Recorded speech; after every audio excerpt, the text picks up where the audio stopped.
Hi everyone, this is Abin from Evika.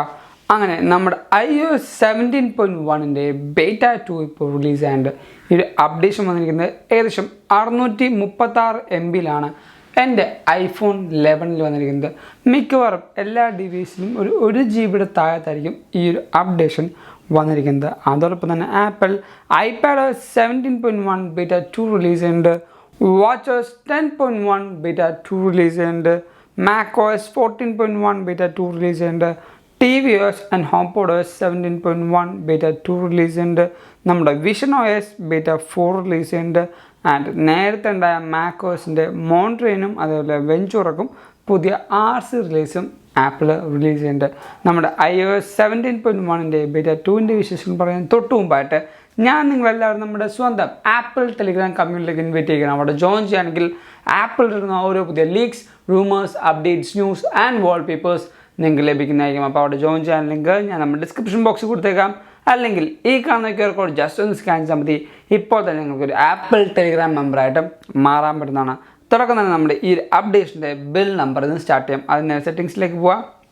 അവിടെ നമ്മുടെ general about സെക്ഷനിൽ ഇപ്പോൾ നമ്മുടെ സോഫ്റ്റ് വേർഷൻ ടാപ്പ് ചെയ്യുകയാണെങ്കിൽ ഇപ്പോൾ നിങ്ങൾക്ക് ഇവിടെ കാണാൻ പറ്റും iOS 17.1 21B 5056E എന്ന്. ഈ ഒരു ആൽഫബറ്റ് എയിലേക്ക് ആകുമ്പോഴാണ് നമുക്ക് അറിയാവുന്ന പോലെ തന്നെ നമ്മുടെ സോഫ്റ്റ്വെയർ അപ്ഡേറ്റ് ഒഫീഷ്യൽ അപ്ഡേറ്റിൻ്റെ ആ ഒരു സ്റ്റേറ്റിലേക്ക് എത്തിയെന്ന് നമുക്ക് പറയാൻ പറ്റുന്നത്. അതേപോലെ തന്നെ ഈ ഒരു ബേറ്റയിൽ 15 Pro അല്ലെങ്കിൽ 15 സീരീസ് യൂസ് ചെയ്യുന്ന എല്ലാ കൂട്ടുകാർക്കും ഒരു പുതിയ മോഡേൺ ഫേമിൻ്റെ അപ്ഡേഷൻ വന്നിട്ടുണ്ട്. ആ ഒരു അപ്ഡേഷൻ ഉള്ളതുകൊണ്ട് തന്നെ കുറച്ചുകൂടെ ബെറ്റർ ആയിട്ടുള്ള കണക്ടിവിറ്റി 15 സീരീസിന് വരുന്നതായിരിക്കും. ഏറ്റവും ആദ്യത്തെ ഒരു മാറ്റം എന്ന് പറഞ്ഞാൽ ബേറ്റ 1-ൽ നമുക്ക് റിമൂവ് ചെയ്തിട്ട് അല്ലെങ്കിൽ മാറ്റി കളഞ്ഞിട്ട് ബേറ്റ 2-ൽ അത് തിരിച്ചു കൊണ്ടുവന്നതാണ് നമ്മുടെ ഈ പറഞ്ഞ സൗണ്ട് ആൻഡ് ഹാപ്റ്റിക്സിൽ ring tone and text tone എന്ന് പറയുന്നത്. അതോടൊപ്പം തന്നെ തിരിച്ചു കൊണ്ടുവരികയും ചെയ്തു. സൗണ്ട് കുറച്ചുകൂടെ ബെറ്റർ ആയിട്ടുണ്ടെന്നാണ് എനിക്ക് തോന്നുന്നത്. ഇപ്പോൾ ഞാൻ നേരത്തെ ഉണ്ടായ ആ ടെക്സ്റ്റ് ടൂൺ കാണിച്ചു തരാം. ഫുൾ വോളിയമാണ്. ഇതിൽ കുറച്ചും കൂടെ ബെറ്റർ ആയിട്ട് വന്നിരിക്കുന്ന ഒരു ടെക്സ്റ്റ് ടൂണാണ് റീബൗണ്ട് എന്ന് പറയുന്നത്. റീബൗണ്ട് കുറച്ചും കൂടെ ബെറ്റർ ആയിട്ടുണ്ട്. അതേപോലെ ഹാപ്റ്റിക്സും കൂടിയുണ്ട്. ഞാനിപ്പോൾ സെറ്റ് ചെയ്യുന്ന പോർട്ടൽ എന്ന് പറയുന്ന ആ ഒരു ടെക്സ്റ്റ് ടൂണാണ്. റിംഗ് ടൂണിൽ നമ്മൾ എല്ലാവരും കണ്ടിരുന്ന പോലെ ആ ഒരു എല്ലാ റിംഗ് ടൂൺസും ആപ്പിൾ തിരിച്ചു കൊണ്ടുവന്നിട്ടുണ്ട്.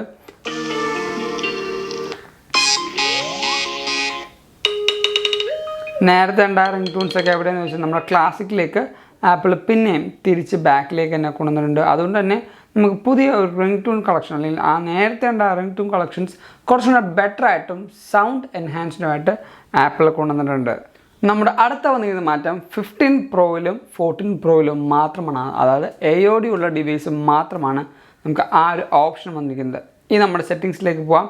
അവിടെ സ്റ്റാൻഡ് ബൈ എന്ന ഓപ്ഷൻ എടുക്കും. നമ്മുടെ 11-ലൊക്കെ നൈറ്റ് മോഡ് ഇവിടെ ഓൾറെഡി ഉണ്ട്. പക്ഷേ ഈ പറഞ്ഞ 14 Pro സീരീസിലും 15 Pro സീരീസിലും ഈ ഒരു നൈറ്റ് മോഡ് കാണില്ല. അതിന് പകരം ഡിസ്പ്ലേ എന്ന ഓപ്ഷൻ ആയിരിക്കും നമുക്ക് കാണുന്നത്. ആ ഒരു ഓപ്ഷൻ സെലക്ട് ചെയ്യുകയാണെങ്കിൽ നമുക്ക് അവിടെയാണ് ഈ പറഞ്ഞ നൈറ്റ് മോഡും ബാക്കി കാര്യങ്ങളും ഉണ്ടാകുന്നത്. ഇവിടെ പുതുതായിട്ട് ഇൻട്രൊഡ്യൂസ് ചെയ്ത 3 ഓപ്ഷനാണ്. ഡിസ്പ്ലേ സെറ്റിങ്സിൽ നമുക്ക് ഓട്ടോമാറ്റിക്കും പിന്നീട് 20 സെക്കൻഡ്സ് കഴിഞ്ഞിട്ടും അതേപോലെ നെവർ എന്നുള്ള 3 ഓപ്ഷൻസ് വന്നിട്ടുണ്ട്. ഈ ഓട്ടോമാറ്റിക് സെലക്ട് ചെയ്യുകയാണെങ്കിൽ നമ്മുടെ ഡിസ്പ്ലേ ഓട്ടോമാറ്റിക്കലി ഡിറ്റക്ട് ചെയ്ത് നമ്മുടെ റൂം ഡാർക്കായി അതേപോലെ നമ്മുടെ സ്ക്രീൻ വേറെ ഒന്നും യൂസ് ചെയ്യുന്നില്ലെന്നാണെങ്കിൽ ആ ഒരു സ്റ്റാൻഡ് ബൈ മോഡ് ഓട്ടോമാറ്റിക്കലി സ്ലീപ്പിലേക്ക് പോകുന്നതായിരിക്കും. നെവർ എന്ന് പറഞ്ഞ ഓപ്ഷൻ ഇടുകയാണെങ്കിൽ നമ്മുടെ ഈ പറഞ്ഞ ഡിസ്പ്ലേ ഒരിക്കലും സ്ലീപ്പിലേക്ക് പോകില്ല. ഫുൾ ടൈം ആ ഒരു സ്റ്റാൻഡ് ബൈ ക്ലോക്കിലേക്ക് എപ്പോഴും കൺസിസ്റ്റൻ്റ് ആയിട്ട് നിൽക്കുന്നതായിരിക്കും. അങ്ങനെ ഒരു പുതിയ ചേഞ്ച് നമ്മുടെ സ്റ്റാൻഡ് ബൈ മോഡിൽ AOD സപ്പോർട്ട് ചെയ്യുന്ന ഡിവൈസുകൾക്ക് മാത്രമായിട്ട് വന്നിട്ടുണ്ട്. പിന്നീട് വന്നിരുന്ന പുതിയ മാറ്റം എന്താണെന്ന് ചോദിച്ചാൽ നമ്മുടെ ഈ റീച്ചബിലിറ്റി എന്നൊരു ഓപ്ഷനാണ്. ഈ റീച്ചബിലിറ്റി നമ്മുടെ കൂട്ടുകാർ കുറേയധികം യൂസ് ചെയ്യുന്ന ഒരു ഓപ്ഷനാണ്. പെട്ടെന്ന് ഒരു സിംഗിൾ ഹാൻഡായിട്ട് യൂസ് ചെയ്യാനായിട്ട് നമുക്ക് ചെയ്യാൻ പറ്റുന്ന ഒരു ഓപ്ഷനാണ് റീച്ചബിലിറ്റി എന്ന് പറയുന്നത്. പക്ഷേ 14 Proയിലും 15 സീരീസിലും നമ്മൾ റീച്ചബിലിറ്റി എടുക്കുമ്പോൾ നമ്മുടെ ആ ഒരു കുഞ്ഞ് ഐലൻഡ് ഇവിടെയും ഈ ഒരു ഓപ്ഷനിലും കാണാൻ പറ്റും. പക്ഷേ അത് മാറ്റിക്കൊണ്ട് നമുക്ക് ഇനി മുതൽ റീച്ചബിലിറ്റിയിൽ ഇപ്പോൾ എൻ്റെ ഈ ഒരു സ്ക്രീനിൻ്റെ ബാക്ക്ഗ്രൗണ്ടിൽ കാണുന്ന അതിൻ്റെ ഒരു ഒപ്പേസിറ്റി കുറഞ്ഞ ഒരു കളറാണ്. നിങ്ങൾക്ക് അവിടെ നോക്കുമ്പോൾ മനസ്സിലാവും. പക്ഷേ ഇനി മുതൽ നമ്മുടെ 15 Proയിലും 15-ലും 14 Proയിലും നമുക്ക് റീച്ചബിലിറ്റി എടുക്കുകയാണെങ്കിൽ ഇവിടെ ഒരു ഫുൾ ബ്ലാക്ക് ആയിട്ടാണ് കാണുന്നത്. അതായത് നമ്മൾ നോച്ച് അല്ലെങ്കിൽ ആപ്പിൾ ഡൈനാമിക് ഐലൻഡ് റിമൂവ് ചെയ്യാൻ വേണ്ടിയാണ് ആപ്പിൾ റീച്ചബിലിറ്റിയിൽ ഫുൾ ബ്ലാക്ക് ആയിട്ടുള്ള ബാക്ക്ഗ്രൗണ്ട് കൊടുത്തിരിക്കുന്നത്. അടുത്ത വന്നിരിക്കുന്ന ചേഞ്ച് നമ്മുടെ ഈ പറയുന്ന ലോക്ക് സ്ക്രീനിൽ നമുക്ക് പുതിയ ഒരു വാൾപേപ്പർ സെക്ഷനാണ്. നമ്മൾ ജസ്റ്റ് ഹോൾഡ് ചെയ്ത് പിടിക്കുക, ഒരു പുതിയ വാൾപേപ്പർ സെലക്ഷൻ എടുത്തിട്ട് നമ്മളിവിടെ ഫോട്ടോ ഷഫിൾ എടുക്കുക. ഫോട്ടോ ഷഫിൾ നമ്മൾ എടുക്കുമ്പോൾ നമുക്ക് ഇവിടെ പെറ്റ്സ്, നേച്ചർ, പീപ്പിൾസ് എന്ന ഓപ്ഷൻ ഉണ്ട്. അതേപോലെ തന്നെ നമുക്ക് ആൽബത്തിൻ്റെ ഒരു പുതിയ ഓപ്ഷൻ ഉണ്ട്. അത് സെലക്ട് ചെയ്യുകയാണെങ്കിൽ നമ്മുടെ ഫേവറേറ്റ്സും അതേപോലെ ബാക്കിയുള്ള കാര്യങ്ങൾ നമുക്ക് മാറ്റാനുള്ള ഓപ്ഷനും ആപ്പിളിൽ കൊണ്ടുണ്ട്. ഫോട്ടോ ഫ്രീക്വൻസിയും ആപ്പിൾ കുറച്ചുകൂടെ ബെറ്റർ ആയിട്ട് കൊണ്ടുവന്നുണ്ട്. നമുക്ക് ഇത്ര നാളും ഇല്ലാത്തൊരു ഓപ്ഷനായിരുന്നു ആൽബം എന്ന് പറഞ്ഞാൽ. നമുക്ക് ഈ album option short cut use ചെയ്തായിരുന്നു വെച്ചോണ്ടെന്ന് വെച്ചാൽ. പക്ഷേ ഇനി മുതൽ നമുക്ക് അങ്ങനത്തെ ഒരു ഓപ്ഷൻ നമുക്ക് ഇനി എടുക്കേണ്ട. നമ്മുടെ ഈ പറഞ്ഞ ഡിഫോൾട്ടായിട്ട് തന്നെ ലോക്ക് സ്ക്രീനിൽ കൂടെ ഫോട്ടോ ഷഫിൾ ചെയ്യാൻ പറ്റും. പിന്നീട് നമ്മുടെ ഈ ഒരു അപ്ഡേഷനിൽ നിന്ന് നമുക്കൊരു പുതിയ ജേണൽ ആപ്പ് വന്നിട്ടില്ല. മിക്കവാറും iOS 17 വരുന്നതിനെക്കാട്ടും കൂടുതലായിട്ട് ആപ്പിൾ പുഷ് ചെയ്യാൻ പോകുന്നത് iOS 17.2 മിക്കവാറും ഈ പറഞ്ഞ ജേണൽ ആപ്പ് വരാൻ പോകുന്നത്. ഇനി ഈ ഒരു പെർഫോമൻസ് നമ്മുടെ ഈ ഒരു iOS 17.1 ബീറ്റ 2 ഇൻസ്റ്റാൾ ചെയ്തിട്ടുള്ള പെർഫോമൻസ് ചോദിക്കുകയാണെങ്കിൽ എനിക്ക് ഡീസൻ്റായ പെർഫോമൻസ് ഉണ്ട്. വലിയൊരു ഡ്രാസ്റ്റിക് ചേഞ്ചോ ബാക്കി കാര്യങ്ങളോ ഫീൽ ചെയ്യുന്നില്ല. ആപ്പ് ലൈബ്രറി ആണെങ്കിലും ബാക്കി കാര്യങ്ങളെല്ലാം സ്മൂത്തായിട്ട് തന്നെ പോകുന്നുണ്ട്. നമുക്ക് മ്യൂസിക് ആപ്ലിക്കേഷൻ എടുക്കാം. മ്യൂസിക് ആപ്ലിക്കേഷൻ അത്യാവശ്യം നല്ല കൂളായിട്ട് തന്നെയാണ് പോകുന്നത്. ക്യാമറ എടുക്കാം.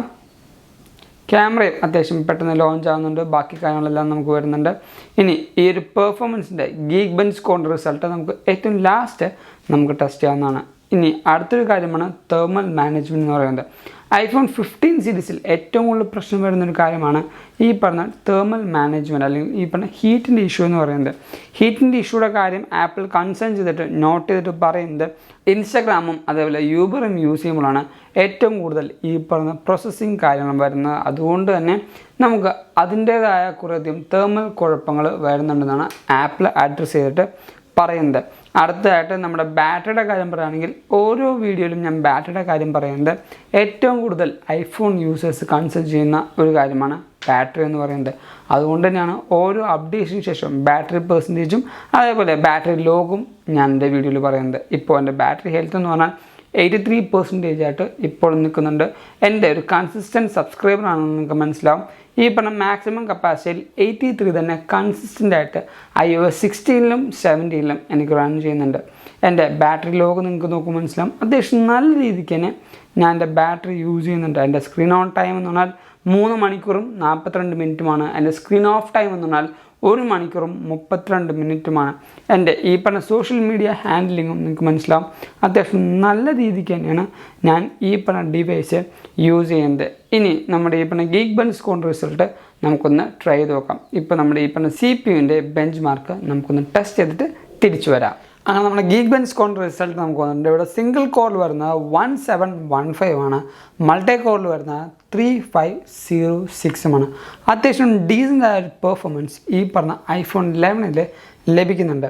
ഇനി നമ്മുടെ ഈ പറഞ്ഞ ഗീക്ക് ബെഞ്ച് സ്കോർ നമ്മൾ റൺ ചെയ്ത സമയത്ത് എൻ്റെ ഡിവൈസ് ഫുള്ളായിട്ട് ചൂടായിട്ടുണ്ടായിരുന്നു. നമ്മൾ ഈ പറഞ്ഞ എന്ത് ഗീക്ക് ബെഞ്ച് സ്കോർ ഏതിൻ്റെ ആയാലും GPUൻ്റെ ആയാലും CPU-ൻ്റെ ആയാലും നമ്മുടെ ഡിവൈസ് എന്തായാലും ചൂടാവുന്നതാണ്. അത് നോർമലായിട്ടുള്ള ഒരു കാര്യം തന്നെയാണ്. അടുത്തൊരു കാര്യം നമ്മുടെ iOS 17.0.3 എന്നൊരു അപ്ഡേഷൻ നമുക്ക് റിലീസ് ആവാനുള്ള ചാൻസ് ഉണ്ട്. കാരണം ഹീറ്റിംഗ് ഇഷ്യൂ എന്ന് പറഞ്ഞ വലിയൊരു കാര്യം നമ്മുടെ ഐഫോണിൻ്റെ കൺസേണിങ് ആയ ഒരു കാര്യം തന്നെയാണ്. അത് റിസോൾവ് ചെയ്യാനായിട്ട് എത്രയും വേഗം നമ്മൾ ഈ പറഞ്ഞ iOS 17.0.3 എന്ന പുതിയ അപ്ഡേഷൻ വരാനും ചാൻസ് ഉണ്ട്. ഇപ്പോൾ ആപ്പിൾ കറക്റ്റായിട്ട് ഒരു വീക്ക്ലി സൈക്കിൾ അപ്ഡേഷനാണ് ബീറ്റ കൊണ്ടുപോകുന്നത്. അതുകൊണ്ട് തന്നെ നെക്സ്റ്റ് വീക്കിൽ നമുക്ക് ഈ പറഞ്ഞ 10th അല്ലെങ്കിൽ 11th ആകുമ്പോഴത്തേക്കും നമ്മുടെ iOS 17.1 ബീറ്റ 3 നമുക്ക് റിലീസ് ആവാനുള്ള ചാൻസ് ഉണ്ട്. സോ ഇതൊക്കെയാണ് ഈ പറഞ്ഞ പുതിയ OSൻ്റെ പ്രഡിക്ഷൻസ് എന്ന് പറയുന്നത്. ഈ ഒരു വീഡിയോ നിങ്ങൾക്ക് എന്തായാലും ഇഷ്ടപ്പെട്ടു, അതേപോലെ ഹെൽപ്ഫുൾ ആണെന്ന് കരുതുന്നു. അതുകൊണ്ട് നമ്മുടെ ഈ വീഡിയോ ഇപ്പോൾ തന്നെ ലൈക്ക് ചെയ്യുക, എല്ലാ കൂട്ടർക്കും ഈ ഒരു വീഡിയോ ഷെയർ ചെയ്ത് കൊടുക്കുക. ആൻഡ് ഞാൻ നിങ്ങളെ ഒന്നും കൂടെ നമ്മുടെ സ്വന്തം ആപ്പിൾ ടെലിഗ്രാം കമ്മ്യൂണിറ്റിയിലേക്ക് ഇൻവൈറ്റ് ചെയ്യുക. അവിടെ ജോയിൻ ചെയ്യുകയാണെങ്കിൽ ആപ്പിളിൽ നിന്ന് ഓരോ പുതിയ leaks, rumours, updates, news and wallpapers നിങ്ങൾക്ക് ലഭിക്കുന്നതായിരിക്കും. അപ്പോൾ അവിടെ ജോയിൻ ചെയ്യാൻ ലിങ്ക് ഞാൻ നമ്മുടെ ഡിസ്ക്രിപ്ഷൻ ബോക്സിൽ കൊടുത്തേക്കാം. അല്ലെങ്കിൽ ഈ കാണുന്ന QR കോഡ് ജസ്റ്റ് ഒന്ന് സ്കാൻ ചെയ്താൽ മതി. ഇപ്പോൾ തന്നെ നിങ്ങൾക്കൊരു ആപ്പിൾ ടെലിഗ്രാം മെമ്പറായിട്ട് മാറാൻ പറ്റുന്നതാണ്. അതോടൊപ്പം നമ്മുടെ ചാനൽ ഇപ്പോഴും സബ്സ്ക്രൈബ് ചെയ്യാത്ത കുറേ കൂട്ടാറുണ്ട്. സോ ദയവായിട്ട് സബ്സ്ക്രൈബ് ചെയ്യുക, നമ്മളെ സപ്പോർട്ട് ചെയ്യുക. ഇനി നിങ്ങൾക്ക് ഇൻസ്റ്റാഗ്രാം വഴി അപ്ഡേഷൻസ് ഉണ്ടെങ്കിൽ നമ്മുടെ ഇൻസ്റ്റാഗ്രാം ലിങ്ക് ഞാൻ തൊട്ട് താഴത്ത് കൊടുത്തേക്കാം. Go follow me in Instagram too. And thank you so much for watching soul video. This is Abin Xavier signing from Evica.